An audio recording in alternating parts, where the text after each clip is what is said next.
Hey guys, and welcome back to this channel. In this video, I'll be showing you guys what you can do if you're annoyed when GIFs are playing over and over again. Obviously, I'm not annoyed at this GIF because I love Taylor Swift, but that is not the point of this video. So go to the user settings and you are going to go to the accessibility tab. Then you are going to scroll down to go to automatically play GIFs when Discord is focused. You're just going to turn that off.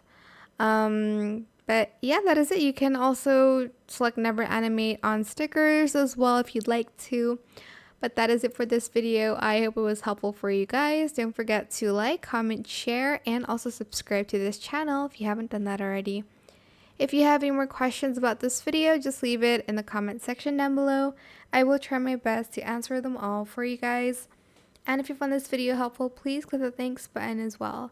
That is it for this video. Thank you so much for watching. Bye.